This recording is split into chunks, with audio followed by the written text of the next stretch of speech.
I won't be long before you because the Lord just gave me one word to share with everybody, and it's wisdom.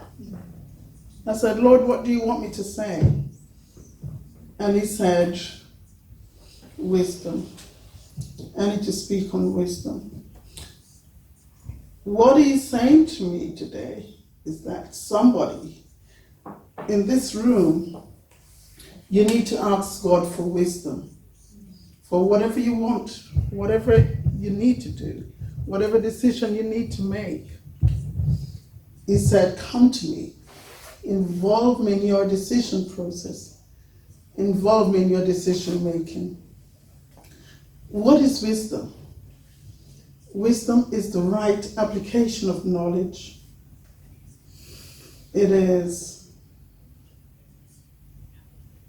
how you use knowledge successfully.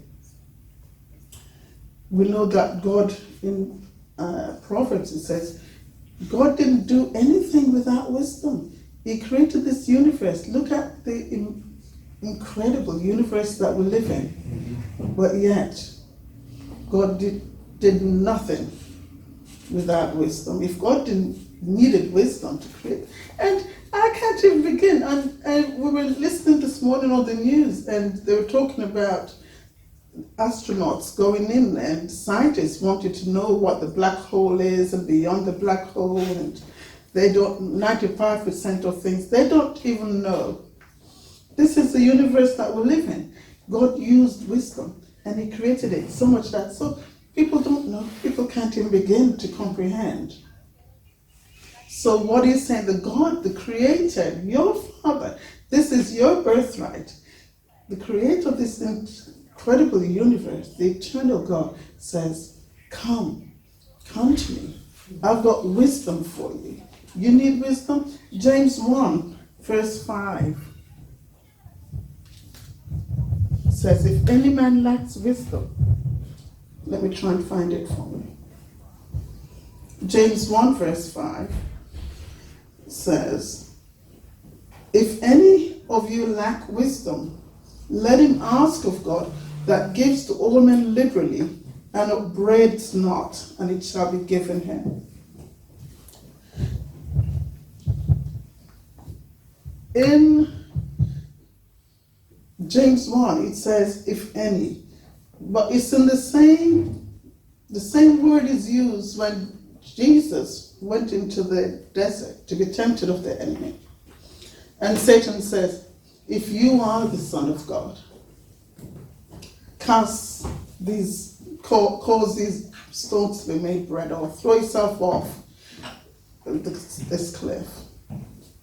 It's not if, it said since you are the Son of God, because God has only just said, you are my beloved Son, in whom I'm well pleased. So the enemy knew that Jesus is God's Son, and Jesus knew that he is God's Son. We all know we are children of God. So it's not if you are the Son of God. It says, since you lack wisdom, then you say, Father, I need wisdom.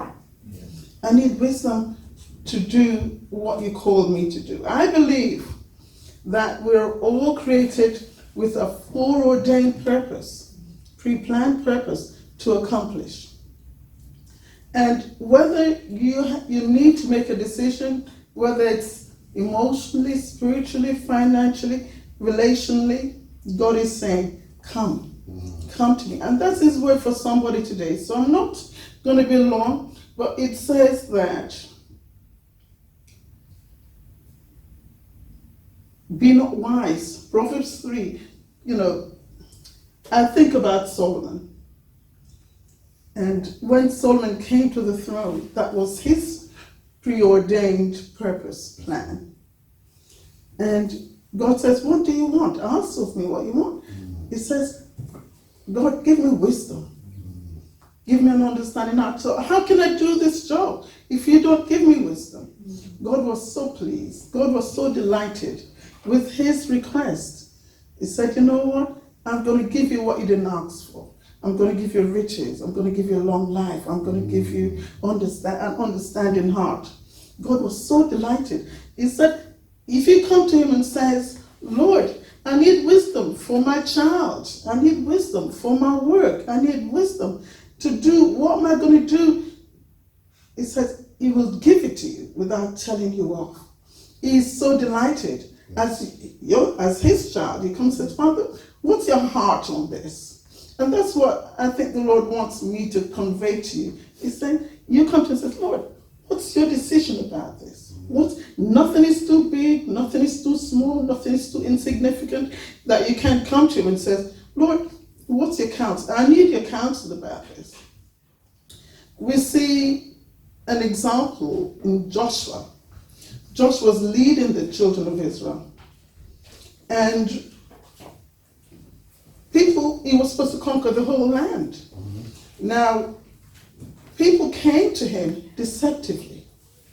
They came to him deceitfully and said, you know what? We come from a far country. They took stale bread and they brought stale bread and they wore the oldest shoes that they had.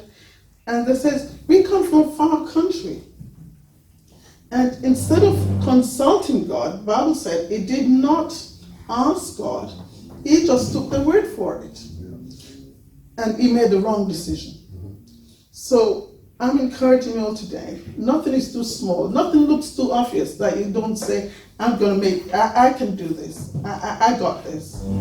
God is saying to somebody today, and this word came expressly, that I need to share this. So somebody in this room today, before you sign a contract, he says, God, what do you say about this? He knows the future. He knows more than we do. He knows what's going to come, what's going to happen. So it's encouraging somebody today, all of us today, that today we know that great people are not always wise. Knowledgeable people are not always wise. You see knowledgeable people making silly decisions, crazy decisions. They come up with some crazy, and they're knowledgeable, but they're not wise. So for you to be wise, wisdom comes from God. Wisdom, he gives from his mouth. He said he lays up wisdom for the righteous. He lays up wisdom for his children. So ask, he's saying, and it shall be given. Ask, and it will be given. It will be given without telling you off, without thinking you're too silly. It's not even saying maybe it will be given. It's not even saying if you're lucky, if you ask on a good day, it will be given. It says ask. It will be given. The example we read about in Solomon, he was so delighted. He said, Solomon, wow. And he gave him wisdom, he said, it's the principal thing. It's principle, it's the first thing. The first thing you ask for. And we know that sometimes as Christians, young Christians, and older Christians, one of the most asked questions, what is God's will for my life? What does God want me to do? It is a relevant question. It is a principal question. So God is saying, seek wisdom like you seek gold or silver or precious treasure. Seek wisdom. It is the first thing you ask for. And the next thing you ask for is understanding. So wisdom comes from God. From his word, comes knowledge. He will direct your steps. He will seek the Lord in all your ways, it says. Acknowledge me, and I will direct your path. Delight yourself also in the Lord, and he will give you the desires of your heart. That's how you know what you're to do. The desire, he puts inside of your heart. It is his will. It's giving you the desire to will and to do his good pleasure. And so I'm going to stop here. But wisdom is the principal thing. And God is saying, anybody lack wisdom? Anybody need wisdom? Anybody need to know what they need to do? Anybody need to know how to do certain things? Anybody need to know? He says wisdom will fill your treasures, fill your house. Wisdom will give you creative ideas, give you witty inventions. wisdom will give you the ability to be successful in your witness for him. That's the whole plan of wisdom. That's the whole purpose of wisdom, so that we can represent God rightly, so that his name will be glorified through us. His giving us wisdom means that then we can partner with him. We can partner with him. When I leave this earth, I would like it to be said, as it said of Jonathan, worked with God. Whatever I do, and the Bible says, whatever you do it all to the glory of God. We are his, do it all to the glory of God. And we were coming today, and I was listening, as Tim was listening to this teaching session, said, without Christ, we can do nothing. Without him, we will make crazy decisions based on incomplete information. We will make decisions based on what we see and what we feel. So God is saying to us today, come. It is your birthright. Come.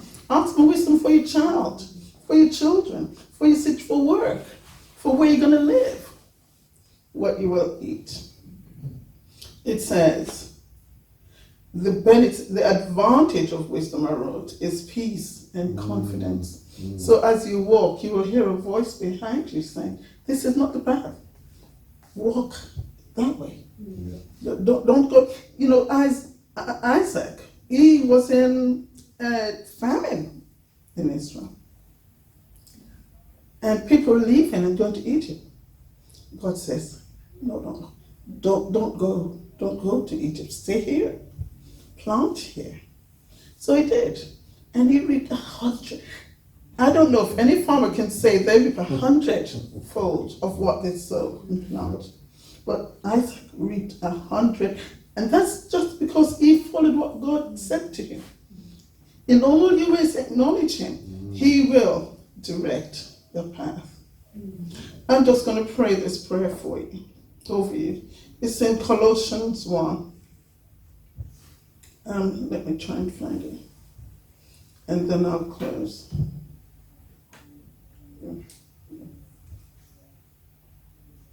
Colossians 1.